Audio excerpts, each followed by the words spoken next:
Republican Congressman Issa draws a line in the sand and tells Congressional Democrats, do your job or resign. Here's the inside story. It's been nice to see you, sir.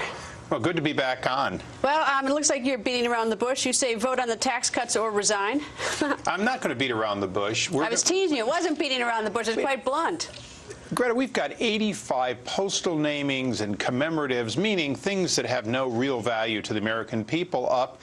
We haven't even seen the continuing resolution that's going to fund the government. And people are going to have you believe that after an election, people are going to be more accountable to the needs of the American people than before when it comes to this tax increase, this lurking, coming tax increase. Well, I don't think anyone out there really doubts that this is politics, that the Democrats don't want to do it before Election Day, and the Republicans want to push the Democrats into doing it before Election Day. I mean, there's, you know, with all due respect to both parties, I think you're both playing us a little bit. Well, look, the tax increase represents about a 5% of the current deficit.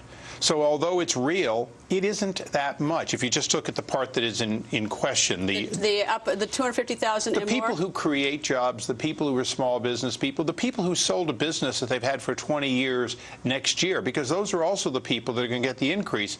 Greta, one of the things that you lose in the debate is most people don't make over $250,000 a year.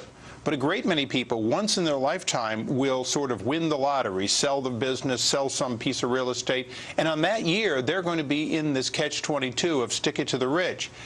I'm in California. In California, you pay 9.3% after $44,000. I know that when you stick it to the rich, ultimately it targets us all. It trickles down. Trickle-down taxation is not yet a term, but it will be. All right. Is your reason for this because you think it's unfair, or is it, or you think that it's ineffective to raise the tax on those who make more than $250,000 a year? I think it's ineffective. I think we're raising on the 60 to 80% of all job creation, which is a small business.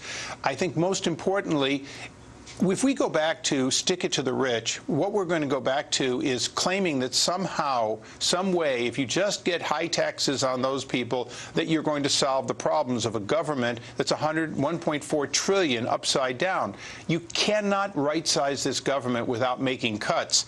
After the election, making cuts is going to be hard enough.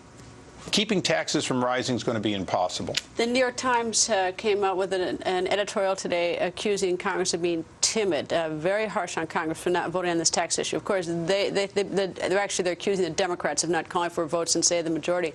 Now, the New York Times is in favor of taxing $250,000 and above, an increase, but nonetheless, they're calling you.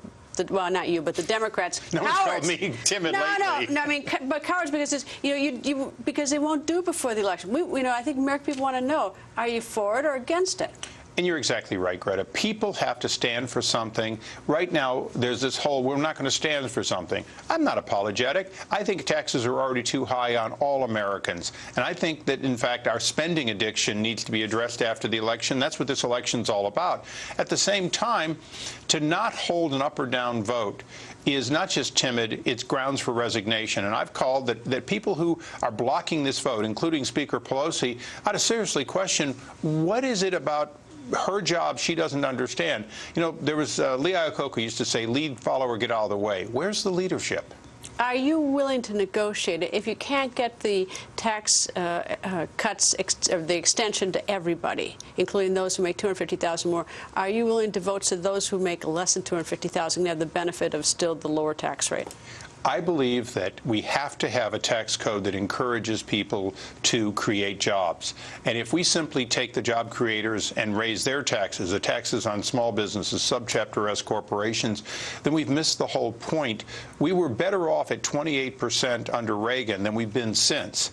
And we're going to be at 39% come January. And in my state, that's over and above over another 10%. You're looking at 50% of every dollar of every California business is being taken before they get to reinvest. That's wrong, and it's not good for America, and it's part of the reason we're not creating jobs right now. Have you ever said anything to Speaker Pelosi about this, or don't you get to talk to her? Speaker Pelosi and I have a cordial relationship because, quite frankly, she ignores me unless she has something to ask for California. And I look and realize that she's She's made her decision. She's made her decision to support the left and to throw the blue dogs under the bus. I talked to a lot of the blue dogs, these swing voters, and I asked them to help me on transparency, on data reporting, things that are bipartisan, and I get a lot of cooperation. Nancy, unfortunately, has been leading the far left right over a cliff, and this election is going to be about changing that. One last quick question. If the Democrats maintain the majority, will she be Speaker of the House? You know, I certainly will vote for Steny Hoyer before I vote for Nancy Pelosi if you're looking for a swing vote. Congressman, thank you, sir. Thank you.